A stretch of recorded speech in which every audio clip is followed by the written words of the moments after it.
Hello दोस्त, मैं Arjun Kumar future maker classes में आप सभी का स्वागत करता हूं। आज फिजिक्स के ऑब्जेक्टिव क्लास 10th का 25 क्वेश्चंस के साथ मैं आप सभी के सामने प्रस्तुत हूं। मुझे उम्मीद है कि आप लोगों का प्यार मुझे मिलेगा। इस चैनल को लाइक, सब्सक्राइब एंड शेयर करें। आज ये क्वेश्चन जो 25 क्वेश्चन है, ये वन लाइनर क्वेश्चन है। और पहला क्वेश्चन है, जल में तैरना न्यूटन के गति के किस नियम के द्वारा संभव है? जल में तैरना न्यूटन के गति के किस नियम के द्वारा संभव है? तो इसको याद रखिएगा, न्यूटन के गति के तीसरे नियम के द्वारा। किस नियम के द्वारा? तीसरे नियम के द्वारा। तीसरे नियम के द्वारा। क्वेश्चन नंबर 2 है, कृष्ण छिद्र जिसको अंग्रेजी में ब्लैक होल बोलते हैं, तो ब्लैक होल सिद्धांत को किसने प्रतिपादित किया था, या कृष्ण छिद्र सिद्धांत को किसने प्रतिपादित किया था? तो उस व्यक्ति का नाम था एस चंद्रशेखर। क्या नाम था? एस चंद्रशेखर। इन्होंने ही ब्लैक होल थ्योरी के सिद्धांत को प्रतिपादित किया था। अगला क्वेश्चन है, क्वेश्चन नंबर 3, ज्योति फ्लक्स किसका मात्रक है? ज्योति फ्लक्स किसका मात्रक है?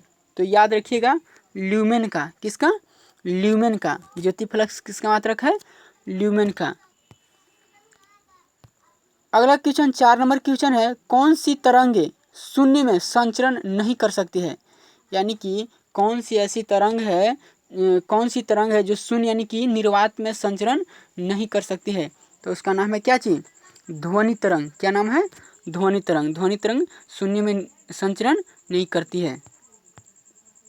क्वेश्चन नंबर 5 है, कहता है कि मानव आँख की रेटिना पर कैसा प्रतिबिंब बनता है? तो मानव आँख के रेटिना पर कैसा प्रतिबिंब बनता है? तो वास्तविक तथा उल्टा बनता है। वास्तविक और उल्टा बनता है। वास्तविक और उल्टा बनता है, तब हमें वह वस्तु सीधा दिखाई देता है। अगला क्वेश्चन है 6 नंबर क्वेश्चन, आँख के किस भाग द्वारा आँख में प्रवेश करने वाले प्रकाश को नियंत्रित करता है? कहता है, आँख के किस भाग द्वारा आँख में प्रवेश करने वाले प्रकाश को नियंत्रित करता है? तो उसका नाम क्या है? आइरिस के द्वारा। किसके द्वारा? आइरिस के द्वारा। आइरिस जो है से प्रकाश को नियंत्रित करता है। क्वेश्चन नंबर 7 है, पानी में डूबी हुई छड़ी मुड़ी हुई प्रतीत होती है, तो क्यों? तो पानी में जो छड़ी होती है, डूबी हुई होती है, तो मुड़ी हुई प्रतीत होती है। तो क्यों प्रतीत होती है? तो प्रकाश के अपवर्तन के कारण छड़ी जो होती है से मुड़ी हुई दिखाई देती है। क्वेश्चन नंबर अगला है, धूप से बचने के लिए छाते में किस प्रकार के रंग का संयोजन होना चाहिए? जो छाता होता है, तो धूप से बचने के लिए किस रंग का संयोजन होना चाहिए? तो याद रखिएगा कि ऊपर में छाते के जो ऊपर वाला भाग होता है उसमें सफ़ेद होना चाहिए, और नीचे वाला जो भाग होता है उसमें काला रंग होना चाहिए। ठीक है। अगला क्वेश्चन 9 नंबर क्वेश्चन है, चंद्रा एस रे दूरबीन का नाम किस वैज्ञानिक के नाम पर रखा गया? तो उस वैज्ञानिक का नाम है एस चंद्रशेखर। क्या नाम है? एस चंद्रशेखर। इन्हीं के नाम पर चंद्रा एस रे दूरबीन का नाम रखा गया है। अगला क्वेश्चन है, मनुष्य को ध्वनि कंपन की अनुभूति कितनी आवृत्ति सीमा में होती है? मनुष्य को ध्वनि कंपन की अनुभूति कितनी आवृत्ति सीमा में होती है? तो 20 से 20,000 हर्ट्ज। 20 से 20,000 हर्ट्ज। अगला है, नेत्रदान नेत्रदान में दाता की आंख के किस हिस्से को प्रत्यारोपित किया जाता है? तो उत्तर लिखना है कोची कॉर्निया। क्या रखना है? कॉर्निया।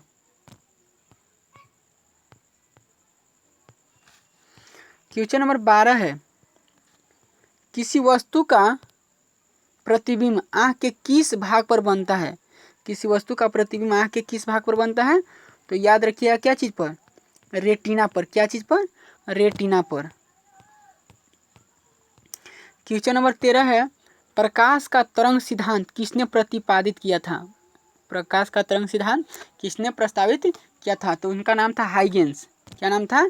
हाइगेंस नाम था। हाइगेंस ने प्रकाश के तरंग सिद्धांत को प्रतिपादित किया था। क्वेश्चन नंबर 14 है, एक हॉर्स पावर यानी कि HP कितने वाट के बराबर होता है? तो ये बहुत अच्छा भी क्वेश्चन है और आसान भी है। एक HP बराबर कितना वाट होता है? तो 746 वाट। 746 वाट बराबर होता है एक HP। एक हॉर्स पावर भी बोल सकते हो उसको। बिजली के बल्ब का फिलामेंट किस तत्व का बना होता है? तो याद रखिएगा टंगस्टन का। और टंगस्टन का संकेत क्या है? तो W। टंगस्टन को W से सूचित किया जाता है। अगला क्वेश्चन है, यदि वायुमंडल न हो तो पृथ्वी से आकाश कैसा दिखाई देगा? तो अगर वायुमंडल न रहेगा ना तो पृथ्वी से आकाश कैसा दिखाई देगा? तो काला दिखाई देगा। कैसा दिखाई देगा? काला दिखाई देगा। काला दिखाई देगा। ठीक है। 17 नंबर क्वेश्चन है, नोबेल पुरस्कार किनके नाम पर शुरू हुआ था जिन्होंने डायनामाइट का भी खोज किया था? देखिए इसमें दो क्वेश्चन हो गया। एक तो नोबेल पुरस्कार किनके नाम पर हुआ और डायनामाइट का भी खोज किया था उन्होंने। तो उनका नाम था अल्फ्रेड नोबेल। इन्हीं के नाम पर नोबेल पुरस्कार दिया जाता है। और इन्होंने ही अल्फ्रेड नोबेल ने ही डायनामाइट का आविष्कार किया था। तो याद रखिएगा कि डायनामाइट का क्या आविष्कार किया? तो अल्फ्रेड नोबेल ने। और इनके ही नाम पर क्या मिलता है? तो नोबेल पुरस्कार दिया जाता है। अगला क्वेश्चन है, किसी पिंड का वेग दुगना हो जाए। अगर किसी पिंड का वेग दुगना हो जाए तो उसकी गतिज ऊर्जा कितनी हो जाएगी? तो उसकी गतिज ऊर्जा कितनी हो जाएगी? तो 4 गुना हो जाएगी। कितनी हो जाएगी? 4 गुना। 4 गुना गतिज ऊर्जा हो जाएगी। ठीक ना। अगला है, प्राथमिक 3 रंग कौन है? देखो प्राथमिक 3 रंग कौन है? तो याद रखिएगा नीला, हरा और लाल है। नीला, हरा, लाल। और इसको ट्रिक के अनुसार कैसे याद रखेंगे? तो याद रखिएगा ह नी अल्ला, हनीला। हनीला याद रखिएगा। तो ह से हरा, नी से नीला और ल से लाल। ह नी अल्ला, इसको याद रखिएगा। तो ये प्राथमिक 3 रंग है। 3 गो ये प्राथमिक रंग है। हनीला बहुत एग्जाम में पूछता है। तो हनीला याद रखिएगा तो याद रहेगा हरा, नीला, लाल। और 20 नंबर क्वेश्चन है, कहता है कि पूर्ण सूर्य ग्रहण में सूर्य का कौन सा भाग दिखाई देता है? अगर पूर्ण सूर्य ग्रहण हो तो उसमें सूर्य का कौन सा भाग दिखाई देता है? तो किरीट। कौन सा भाग? किरीट। जिसको किरीट को कोरोना भी कहते हैं। ये कोरोना नहीं जो रोग चल रहा है, ये नहीं। वो किरीट को कोरोना कहते हैं। कोरोना माने किरीट माने किनारे वाला भाग। अगला क्वेश्चन है, कैमरे का कौन सा भाग मानव नेत्र के दृष्टिपटल यानी कि रेटिना जैसा होता है? तो कौन सा भाग होता है? तो फिल्म। सा भाग होता है? तो फिल्म। देखिए फिर से पढ़ते हैं, कैमरे का कौन सा भाग मानव नेत्र के दृष्टिपटल यानी कि रेटिना जैसा होता है? तो वो कौन होता है? तो फिल्म होता है। फिल्म जो होता है से मानव के रेटिना जैसा होता है कैमरा का। और अब 22 नंबर क्वेश्चन है, प्रकाश विद्युत प्रभाव का प्रतिपादन किसने किया था? प्रकाश विद्युत प्रभाव का प्रतिपादन किसने किया था? तो उनका नाम था आइंस्टीन, अल्बर्ट आइंस्टीन। इन्होंने ही क्या किया था? प्रकाश विद्युत प्रभाव का प्रतिपादन किया था। क्वेश्चन नंबर 24 है, कहता है कि प्रकाश के चिकने पृष्ठ से टकराकर, अगर प्रकाश है और चिकने पृष्ठ से कोई चिकना पृष्ठ है ओकरा से टकरा करके वापस लौट जाता है उसी दिशा में, तो वापस लौटने की घटना को क्या कहते हैं? तो प्रकाश का परावर्तन कहते हैं। प्रकाश का क्या कहते हैं? परावर्तन। मैंने परावर्तन कर दिया, ऐसे आया ऐसे चला गया, तो प्रकाश का क्या हो गया? परावर्तन हो गया। और आज का ये लास्ट क्वेश्चन है। मुझे उम्मीद है कि ये जो 25 क्वेश्चन का सिनेरियो था आप लोगों को अच्छा लगेगा। अच्छा लगे तो दोस्त इस चैनल को लाइक, सब्सक्राइब एंड शेयर करें, ठीक है। 25 नंबर क्वेश्चन है, प्रकाश का वेग सबसे पहले किसने ज्ञात किया था। देखिए इसको थोड़ा सा मिस प्रिंट हो गया। किसने ज्ञात किया था? प्रकाश किसने होना चाहिए, किसने, थोड़ा सा मिस प्रिंटिंग यहाँ पर हुआ है। किसने ज्ञात किया था? तो याद रखिएगा रोमर। उन वैज्ञानिक का नाम क्या था? रोमर। इन्हीं ने प्रकाश के गति का सबसे पहले प्रतिपादन किया था। प्रकाश के वेग को सबसे पहले इसी ने नापा था। कौन? तो रोमर नामक वैज्ञानिक ने।